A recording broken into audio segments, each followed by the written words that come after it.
Welcome everybody to the panel Mastering New Energy Economics. If you're using social media, the hashtag is WEF23. And without further ado, I'm going to begin.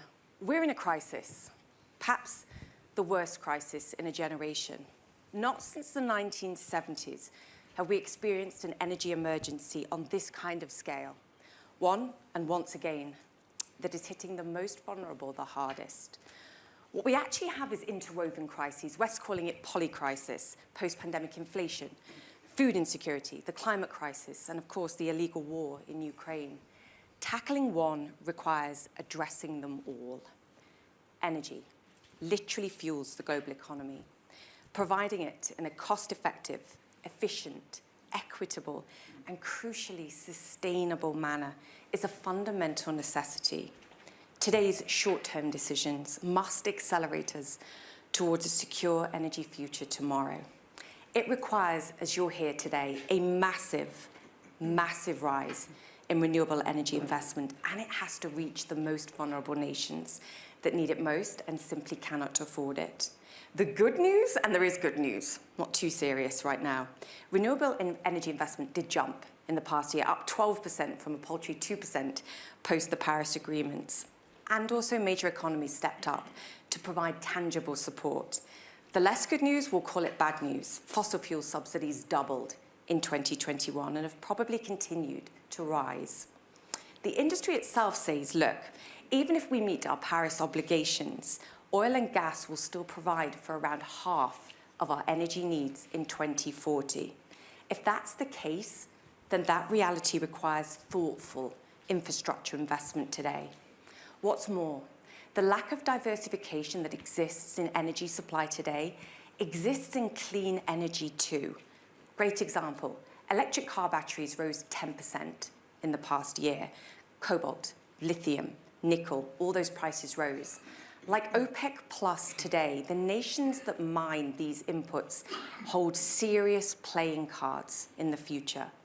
Energy supply chains have to be strong, diverse, sustainable, or we're simply in danger of swapping one challenge today for another, and that's going to require global cooperation. Finally, our role as consumers. The new energy economy requires significant change from us. The total energy bill paid in the past year, $10 trillion globally for the first time ever. What's more, the top 10% of households consume 20 times the energy of the lowest 10%. The richest nations of the world have proved that they can drop their demand when prices are high. That has to continue as prices come down because it's simply the right thing to do. Whether we like it or not, this is the reality of the new energy economy. Now it's down to us to master the policies that will sustain both the planet and its people. Now, enough of me. Let's talk about this with some of the world's most energetic masters, even at this time in the morning. May I introduce my panel, Fatih Birol, Executive Director of the IEA, Joseph Sikala, who's the Minister of Industry and Trade for the Czech Republic, Vicky Holler, President and CEO of Occidental, Patty Poppy, CEO of PG&E, and Martin Wolf, Associate Editor and Chief Economics Commentator at the Financial Times. Welcome, everybody. Fatih, I'm going to kick off with you. You've said it. Clean energy, energy security, inextricably linked. There's opportunities, there's also huge risks. Just spell it out for us briefly. So many thanks, Julia, and also framing the discussion in the beginning. Tried. Well done.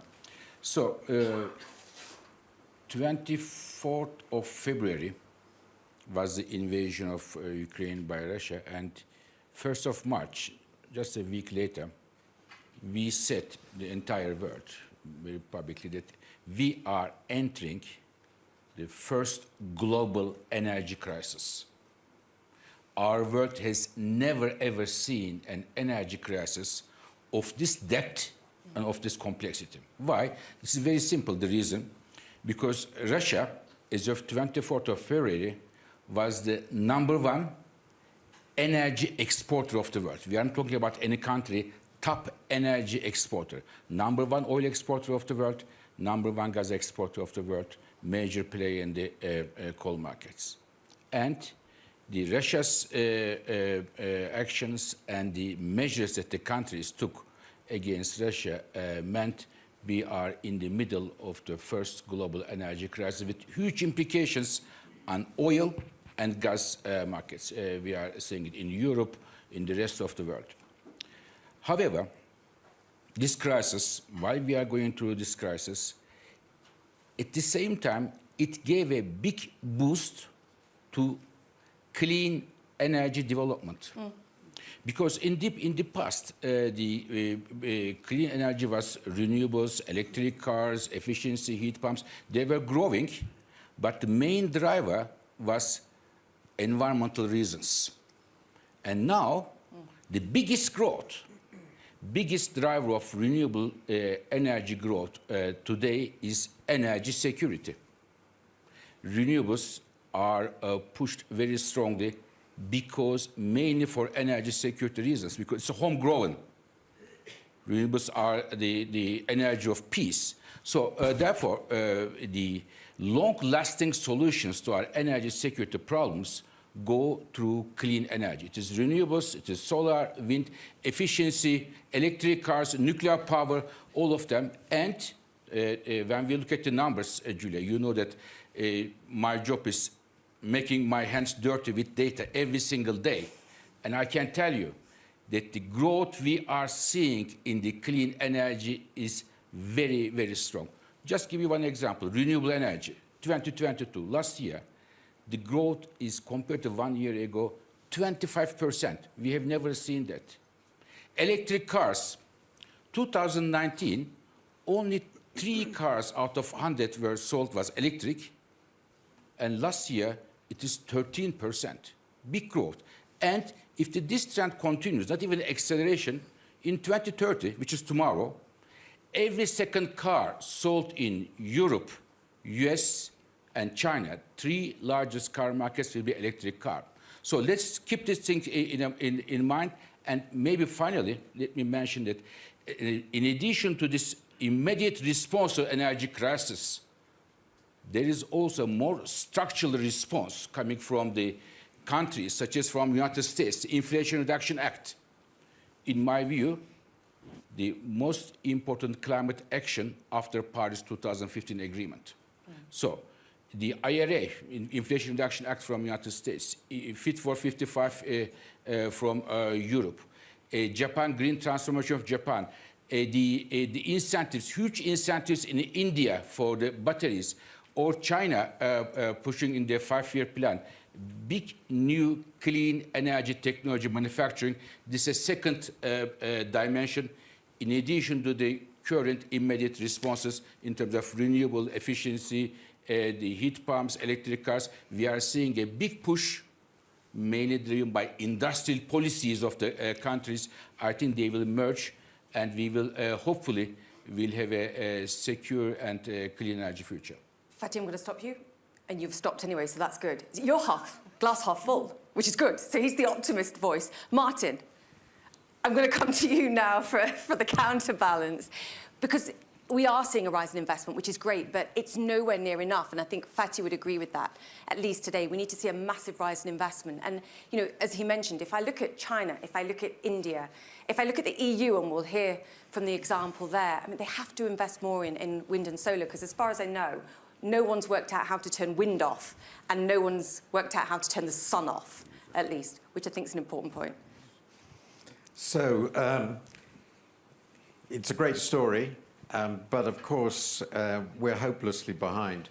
So let me just set out how I see it. The good news is we all agree that massively expanding the supply of renewable energy is a climate and security priority. This point has been made. And the second piece of good news is that these technologies are increasingly cost competitive. Right. And therefore, in economics jargon, they're dominant technologies. That is the most economically efficient things we can do. And that means that over time, if a lot of problems are solved, market forces alone will deliver this. But those forces are, of course, because of the scale of what has to be done, which is not just money, but planning, solving systems reliability problems, solving the developing country finance problems. Finance is a huge issue. The market forces just won't get there in the time needed. All the serious climate scientists tell us that we have to have very sizable reductions in world emissions by 2030 if we're going to have any chance of keeping close to 1.5 degrees, and that's just not on the horizon. It's not what's been happening. So let's not be complacent about it. We need a massive acceleration of the transformation from where we have been, and that will require dramatic changes in policy, serious incentives, serious de-risking of investment across the world, and not just in our own countries. We are not going to solve this problem. Europe generates 10% of emissions in the world. If you include the UK, that's just not relevant to the total picture. So what I want to say is we've got to a more comfortable position technologically and economically than most thought 20 years ago, but we haven't got the world into a more comfortable position, and we should not pretend we are. We'll talk about getting over some of the inertia, because as you said, the pricing actually, in many cases, is right, but we're still not seeing the kind of investment and the direction of investment that we need. We'll come back to that. You've given me loads of launch points for every other panellist that I want to hear from, but Minister Seeker, I'm going to come to you, because I think Europe's been one of those hardest hit and had to make the quickest transitions and taken a significant amount of action in the last year. Talk to me about energy security from your perspective, briefly if you can, as a kicking off point. So, first of all, thank you very much for the invitation to this very privileged panel. The second point that I completely agree with Fatih, that basically on 24th of February, the energy world has changed, and this change is irrevocable.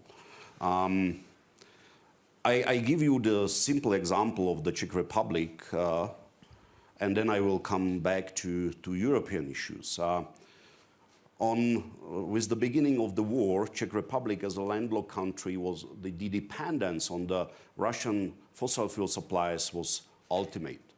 100% the nuclear fuel, the nuclear bars for the nuclear power plants, 99% gas, and more than 50% crude oil. Without infrastructure, the infrastructure was built from the east to the west. So what you do if you want to impose sanctions on the aggressor. So, and there are similarities with the Yom Kippur War from 70s, but the combination Europe has to solve and is solving successfully is much worse, because it was something like the George Clooney's perfect storm.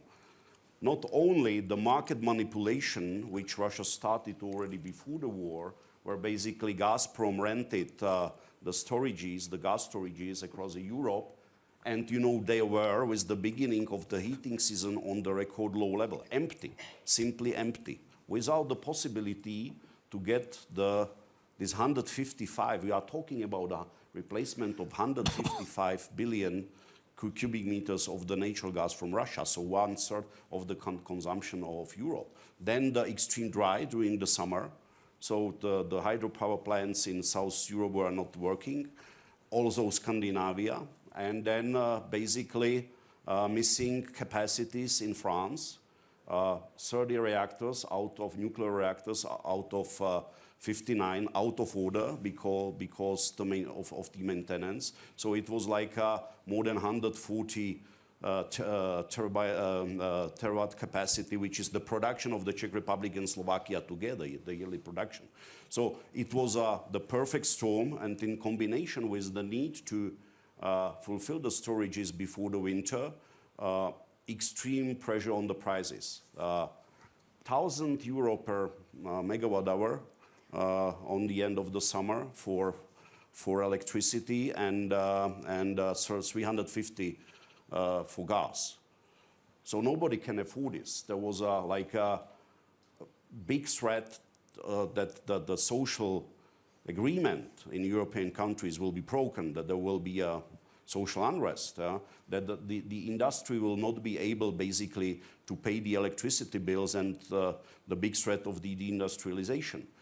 what is positive is that Europe has again shown the unity under the extreme pressure, and I had the privilege to chair the European Energy Council of the 27 member states, and we were able to keep the unity and the solidarity, and in extremely short time to introduce a package of the measures which basically helped us to calm down the prices, to balance the demand and the supply. The situation now, if you look on the gas prices, the spot was yesterday on 55, so 350 on the end of the summer, 55 yesterday. So this is like a heaven and hell. Yeah, okay, the heaven is not as cheap as it was before, but it is affordable. What is extremely important is that the part of the package is the idea of joint purchases in order to prevent for the future these price spikes. What is extremely important that everybody understood that the dependency on the Russian fossil fuels might be reduced by speeding up the renewable resources. So basically the time we missed in the past is not available anymore, and we have to act now, and we have to act fast. So basically that the Europe was able to agree to speed up the permitting for the renewable resources and to create funds for this higher speed in basically renewables. Of course, what is extremely difficult, by taking these extraordinary crisis measures, not to forget the long-term narrative. Right. I want to hear from somebody else. We'll come back to it because we'll go into more depth. But this is a yes or no question. Can the momentum that you've achieved over the last 12 months be sustained? Because it has to be. Can it be? So, yes. Yes. Is your answer. Good answer. We'll come back to that. Now I have a choice. Patty, you also understand crisis in California, the provision of trying to provide 16 million people with stable, we touched on that there, cost-effective with prices soaring. And of course, you're fighting the longer-term challenges of security against wildfires, the flooding that's going on at this moment. Talk to me about how you view energy security and what you think, whether it's for your company or more broadly, needs to happen and change and fast. Well, first, thank you for having me. I'm proud to represent the people of California and the people of PG&E. You know, we are in a different kind of war in California, and that is the front line of the war on climate. We're experiencing it. We've just had historic flooding. We've had historic wildfires. We've had historic now snowfall, an earthquake just in the last month. All of those things in the last 6 months. So we're experiencing it. And we have some of the most ambitious climate objectives because of that. And the people of California are very resolved. And I'll remind people that the state of California, if it were a country, is either the 4th or 5th largest economy in the world.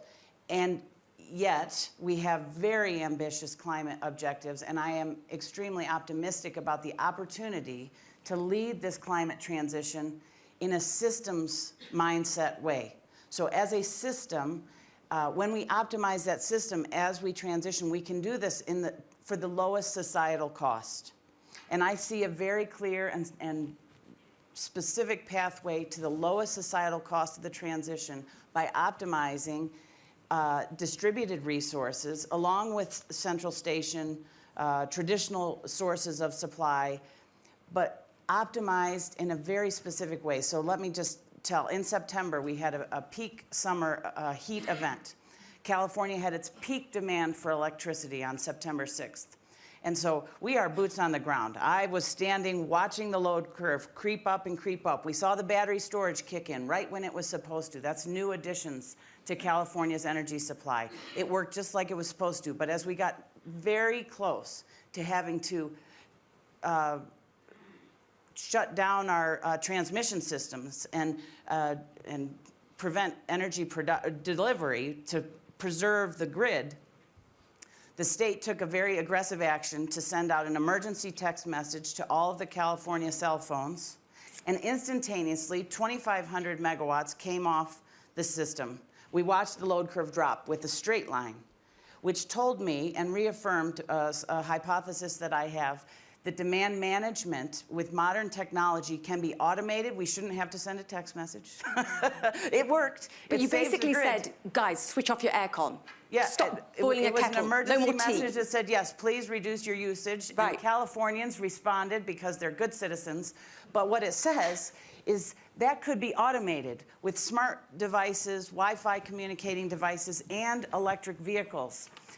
As a power resource, bidirectional power resource back to the grid would be even an additional asset that was what I would refer to as anyways economics. People have already purchased the electric vehicle. It's an investment anyways. Get its full value by putting its power back to the grid.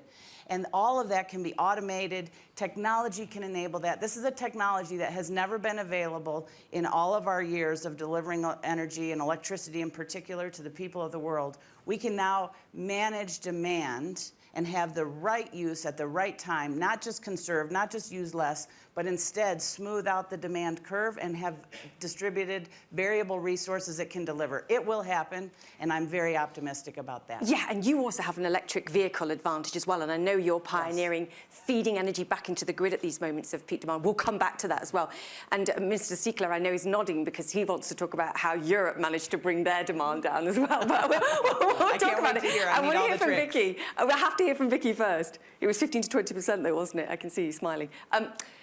Come in here, please, because I think the key word from Martin was emissions. And I think the oil and gas sector has a terrible reputation. I think you would admit that there are pieces of this sector that are recognizing that an existential crisis for the planet is also an existential crisis for them, and that's creating inertia. But you have a different way of looking at this. It's sort of a reality check, I think, for all of us. Please explain. Yeah, I think that what's important to understand is that the enemy is our emissions. It's not the energy source. And what we really need is a more thoughtful transition. And the transition has to be one that's built around ensuring that as we transition, that we don't leave developing countries behind and emerging countries. We have to understand that oil is the highest intensity energy at the lowest cost. What we have to do now is we have to address the emissions. And we have been making important strides toward lowering our methane emissions across the industry. And it's been a concerted effort by a lot of companies and countries to make that happen. And I agree with Fatih and Martin and Patty that renewables are critically important. And the reality is that's a part of our transition too. We need energy to provide our equipment to run, and we're starting to move to using renewable energy. Battery advancement is important to make that sustainable and to make that a consistent provision of energy. But that's going to happen, and we're actually, as I will say just Occidental as an example, we know that we not only need to lower emissions from our oil and gas operations, we need to lower the emissions from a lot of industries. The oil and gas industry is always the industry that's attacked, but the reality is that a lot of the products you use, and you don't like to hear this, but a lot of the products you use comes from oil and gas.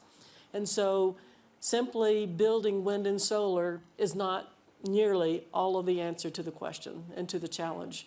So we believe that what we're doing will help transition our industry, and that is to get very aggressive with carbon capture, not just at point source emissions, but you're seeing what's happening around the world with respect to climate change, where we are today. So if we cannot reduce the CO2 that's already in the atmosphere, we have a real problem. So direct air capture, no matter what model you look at, has to be a part of the solution. And we just started construction last quarter of what will be the largest direct air capture facility in the world. It'll extract 500,000 tons of CO2 per year from the atmosphere. The next largest is extracting only 4,000 tons. So this has to happen, and it has to happen in a big way, along with point source capture. And to me, if we can all work together to make that happen, that's the best way to partner them with solar, wind, and building electric vehicles. So that is going to be the best way to transition. Very quickly, are you in favour of ending subsidies to the oil and gas sector? Because it goes back to the point that I think Martin was making about the price signals being off at certain times. You know, there's no doubt that there's been hardly any game-changing and transformational technology that's ever been developed in the world that did not at some point have some sort of subsidy. Like wind and solar, it took about 10 years to reduce the cost of wind and solar by 80%. It's collapsed, yeah. And wind and solar had subsidies. Now we, with the Inflation Reduction Act that was just passed, and thanks to Senator Manchin, wherever he is, he's here at the conference somewhere, thank him when you see him. But the IRA is an important bill for us in that it does provide subsidies, not just for carbon capture, but for electric vehicles, for lithium, for many other things that will help the climate transition. It's, as Fatty said, and others have said in the meeting I just was in, it's one of the most transformational passages of a bill ever in the world, and it's going to, I think, jumpstart a lot of things. And for us, the thing that it does is it does enable us to advance the technology faster. Our goal was to build 100 of these direct air capture facilities so that we could extract 100 million tons of CO2 from the atmosphere between now and 2035. With the passage of that bill, that's going to make it possible for us to build up to 135 of these. So it is important, and subsidies are very important for the development of new technologies. And what I'm really excited about, I know there's thankfully, a lot of enthusiasm and optimism on this panel already. And what I'm really excited about is we have an advantage over wind and solar in that we're starting to develop a brand new technology that's critically important for the world.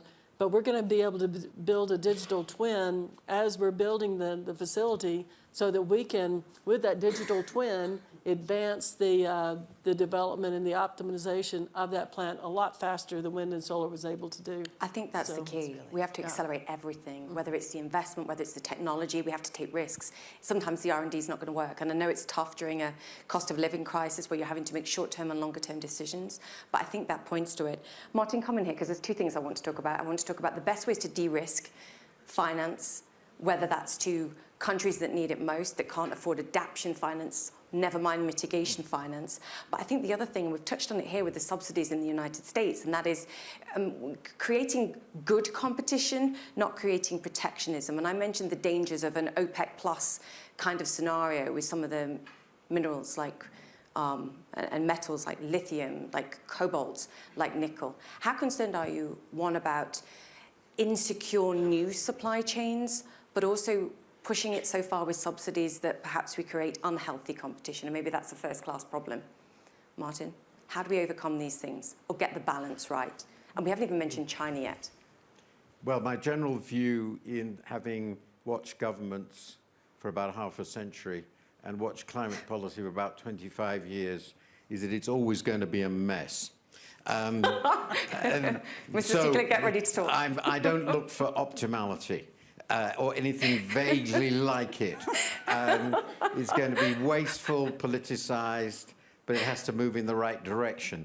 I don't think we can, when I look at the mess of the nature of our subsidies, what we subsidize, I'm very happy with the subsidies in most of the subsidies in the IRA. God knows why it's called an Inflation Reduction Act, but never mind. No, you know why. Never mind. Political reasons. Never mind. Yes, of course I do. But that's the point I'm making. It's going to be political. It's going to be political. But so what one has to do in practice is find a way to marry political realities with moving us very, very rapidly in the right direction. How? And I would say so far we haven't done a great job at that. But we haven't done an unbelievably bad one either. So the answer to that, I think, is countries which have a lot of fiscal room, like the US and Europe, just need to be prepared to borrow and spend a lot. And I'm less worried about fiscal deficits than some, so that's what they're going to have to do. But there will be a lot of economic interests pushing them in the right direction because there's a lot of money to be made. So that has made it more even than it was 20 years ago, but it was basically, if I may say so, the fossil fuels industry pushing against it. Now we actually have a renewables energy industry with everything around it, and everybody can see there's money. So this is good, and that will push people, governments further to support them. And that's, I think, part of what happened with the IRA and also with Next Gen EU. But the big hole to me, the biggest hole, is the risk profile in developing and emerging countries. And there's some very good reports recently out on this, the high-level group with Nick Stern and Vera Songway, for example. So there are two elements. First of all, the problem is that nobody wants to lend money to developing and emerging countries, with a very few exceptions, because they think they might not, on cheap terms, because they think they might not get their money back. So they raise interest rates to a level at which they guarantee not to get their money back. Now, this is a real trap. And the only way around that is to de-risk it by the developed countries using the international financial institutions as risk guarantors. And for that to happen, the major IFIs, and here it's the World Bank more than the IMF, have to be prepared to lose quite a lot of money. And that then gets to really big political issues. Who bears ultimately the risks in this system, which has been operated for 60, 70 years on the assumption that essentially they never lose money. So there are risks here that have to be borne by someone. And my view is basically it's the rich country governments, because there aren't any other risk bearers. There are lots of other things you can do, equity financing to something, but on the scale that is needed and the speed that is needed, we really have to think about how risk is reallocated and borne in the system if we want this to be a global activity. And remember, emerging and developing countries are where all the growth in energy consumption and emissions are going to come from. Yeah, the World Bank, in your case in particular, needs to take that first loss piece. They have to be willing to bear the greater proportion of the risk. But to do that, they have to manage the scale of the losses from their point of view, because they don't want to go back to their shareholders and asking for more capital. But somebody has to take that bite, and say, well, actually, this is so important, we're going to have to risk losing money. Yeah, the mindset has to change. That has to be clear to the shareholders from the beginning. We're going to throw money at this, and we're going to throw money away. Good luck with that. Well, that's where you get to the point where what is politically feasible may not actually match with what is globally essential. And when you're in that situation, well, political feasibility has to change. Betty, I'm going to come to you on this, because I think it's vital to get your insights on this too. But Minister Stiegler, I feel like I've sort of teased your responses to a number of these things now. What do you make of this, and how do we do this? How do we facilitate this? I'm going back to the savings. 40% of the energy consumption is related to buildings, and the biggest part of it is heating. What was extremely important that Europe was able already during the summer think about the next heating season. And the first extraordinary meeting, and I became known that I convened the historical highest number of extraordinary energy councils in the history of European Union, in order simply to align. I said we will sit as long, we will finish basically what we have to finish. And the first mission impossible was the alignment on gas savings already during the summer. Save gas for a safe winter was the slogan. And what was extremely important to convince the population that they are the part of the game. And what is fantastic, for example, in my country, that we were able, with simple measures, to save 15% of the gas consumption only during few months, by simply convincing the people they have to heat less, they have to think if they increase basically the room temperature, or if they wear a hoodie. And I know that we cannot repeat it for a second time, but Why not? this is technically not possible. But the demand response, the limitation of this, like hot fixes, is simply given. You cannot force the people to have less than 18 degrees, in the room. So they are like technical limitations. So we now have to come with more advanced approach. But what is important is that basically Europe is aware and Europe is working in this direction.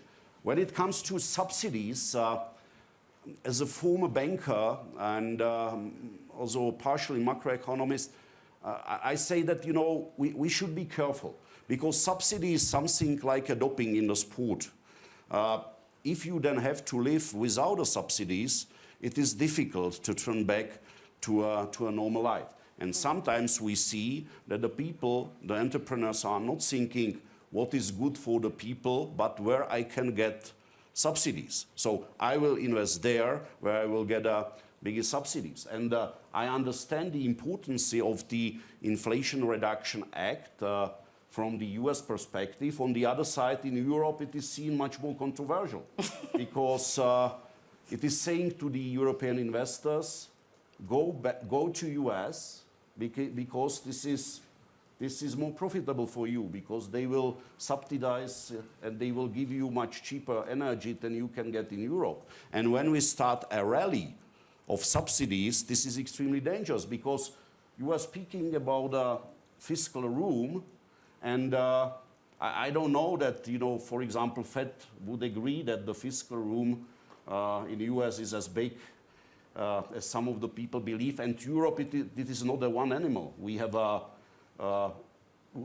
situation, countries with 25% inflation, countries with 7% inflation, with completely different levels of indebtedness to GDP, so with a completely different fiscal room within a Europe. So we have to be smart, and we should not allow that the Western world will now also compete where basically the necessary investments will go to.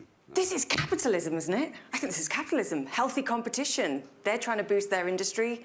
Europe has to, in some way, step up to the plate too. I agree that we don't want siloed investment in the duplication of investment. Subsidies and capitalism. I feel like we have to think outside the box where renewable energy is concerned. But I take your point. Vicky, come in here. Martin, I know you want to say something. I'm quite conscious of time as well. There's not enough time. I just want to say that subsidies shouldn't last forever. But subsidies really are needed to develop new technologies. What we're seeing is a growing voluntary compliance market that's willing to pay the price to achieve net neutrality from the standpoint of their carbon footprint. More than 2,000 corporations around the world have committed to that. Right. So we're seeing that subsidies will not be there forever. We don't expect it. We expect to advance our technology so that it will stand alone, support itself, and be a growing business for us. We do expect to become a carbon management company over time, so it is going to be a profitable business. I will say, though, with respect to Europe, I hate to say it, but I have to say it.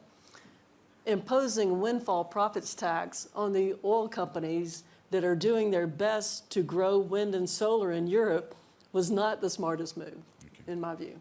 Oh, Fatih, come in here. Yeah. Because, it could have been tax-free if it were going into renewables. Let me just put this investment thing, make it simple for all of us to put it in a frame. Now, a big if we all want to reach a 1.5-degree target, to keep our climate safe, what the scientists tell us to do, our climate target. Today, the world invests $1 for fossil fuels and $1.50 for clean energy. So the ratio is $1 for fossil fuels, $1.50 for clean energy. If we want to reach our target, this ratio of 1 to 1.5 should be 1 to 9. So big increase in clean energy investment, and which makes it even more difficult, the growth of the clean energy investment need to come from the developing countries where cost of capital for clean energy technologies is about 6-7 times higher than US or Europe and elsewhere. I think this is the nerve center of all the problem. How? Because I believe money and the clean energy projects in Europe and in US, IRA, Fit for 55, at the end, they will meet. But what are we going to do in the emerging countries? And I believe advanced economies have two reasons to support the clean energy financing in developing countries. Number one, 1 ton of CO2 going to the atmosphere from Detroit or from Jakarta or from New York or from Marseille has the same effect on everybody. Yep. You can do whatever you want at home. It doesn't change if the emissions come from elsewhere. You can bring the UK emissions, Europe emissions to zero. You will not be able to protect yourself from climate change impacts if Indonesia and the other countries go along. So first, on a logical reason. And second, the other driver why they should invest, help the clean energy transition in developing countries is a moral reason. The climate change is an issue of concentration of carbon in the atmosphere, and about 80% of this, the carbon in the atmosphere put there by the advanced economies since 100 years. So they have a moral reason to clean it up as well. For two reasons, I believe, would it be World Bank reform, the IFIs, and so on, they have to advance this. One thing I have to congratulate Joseph here. He did an excellent job for Europe if we are still here, enjoying the warm, at least here, the temperature and the lights are on. Well done, Joseph. The temperature, the winter, warm winter helped you a bit. We should be honest. But well done, I just wanted to congratulate you. But you still did a good job. Exactly. Martin, coming here, and Patty. No, Patty, comment. Okay, thank you. And Martin, I'm coming to you. I just want to make a point about, Martin, what you said about it won't be optimized. I appreciate that. But I also think that there's a tradition and the historical investment in technology, and even in California, the early investment in wind resources when they weren't popular and weren't economically viable have then made it possible for wind to be developed around the world as well.